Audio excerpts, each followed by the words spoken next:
সিগারেটের প্যাকেটের মধ্যে মিলল ৬টি সোনার বিস্কুট। এই নিয়ে চাঞ্চল্য অশোকনগরে।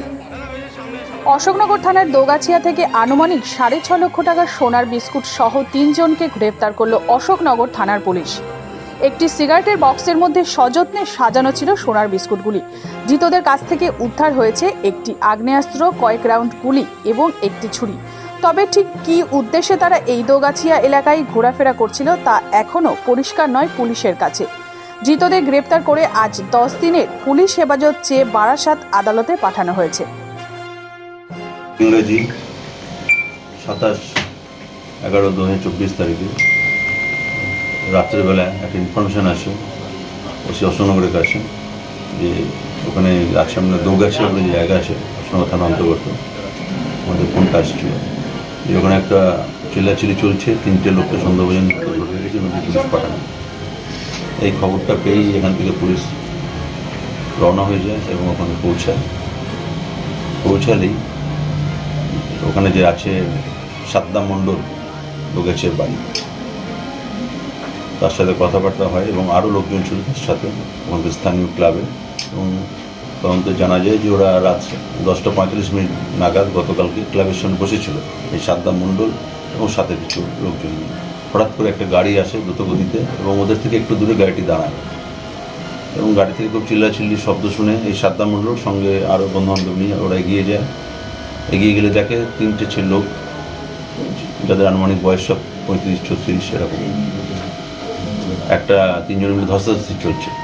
এবং যখন এই সাদ্দাম মণ্ডল বা ক্লাবের লোকরা পৌঁছালো গাড়িটা তখন পালিয়ে গেল, গাড়িটা দ্রুতগতিতে পালিয়ে যায়। তখন এই 3 জনের মধ্যে একজনকে ওরা জিজ্ঞেস করে নাম, তার নাম বলে বিভূতি বিশ্বাস, যার বাড়ি কিনা নারায়ণ গোপালগঞ্জ বনগাঁ থানা অন্তর্গত। সে তখন অভিযোগ করে ওই ক্লাবের লোকদের কাছে যে আমি দত্তপুর স্টেশনের কাছে ছিলাম রাত 9:40 নাগাদ। এই যে 3 ব্যক্তি বা সঙ্গে আরও একজন ছিল যে কিনা পালিয়ে গেছে ওই গাড়ির সাথে, ওকে গাড়িতে করে তুলে নেয় এবং নিজেদের পুলিশ পরিচয় দেয়, দত্তপুর থানা পুলিশ বলে। আর ওর থেকে কিছু টাকা ছিনতাই করে, কিছু টাকা। এবার এই যে গাড়িটা এলো দ্রুতগতিতে, গাড়িটা যখন দাঁড়ালো এই সুযোগে ও নেমে চিৎকার করছিল। গাড়িটা দেখে এসে চিল্লাচিল্লি করলে তো ক্লাবের ছেলেরা গেল এবং আরও তারা জানতে পারে, বাকিদের নামও জানতে পারে, তারা জিজ্ঞাসাবাদ করে যে একজনের নাম শুভঙ্কর হালদার, বাড়ি গোবড়া সরুনগর থানা অন্তর্গত, এবং আরেকজনের নাম রাজেশ ঠাকুর, বাড়ি বাদুরিয়া। যে 2 জন, তাদের কোমরে কিছু ছিল বলে তাদের সন্দেহ হচ্ছিল এবং এই যে আপনার বিভূতি বিশ্বাস ওদের কাছে কনফেস করে যে ওদের টাকা তো নিয়েছে, আবার ধরে ওর থেকে ওটা যে মূল্যবান জিনিস ছিল কিছু ও একটা প্যাকেটের মধ্যে রাখা, সেটা জঙ্গলে ফেলে দিয়েছিল সুযোগ।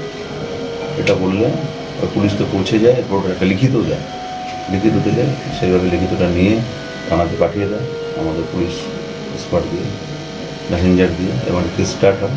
কেসের তদন্ত করে আমরা ওই সার্চ করলে আমরা সোনার 6টা বিস্কুট উদ্ধার হয়, যার আনুমানিক মূল্য বেড়ে 60-65 লাখ টাকা আনুমানিক মূল্য। এবং একজনের কাছ থেকে একটা পাইপ গান পায় লোডেড উইথ লাইফ প্যাকেজ, এবং আরেকজনের কাছ থেকে একটা ছুরি উদ্ধার হয়।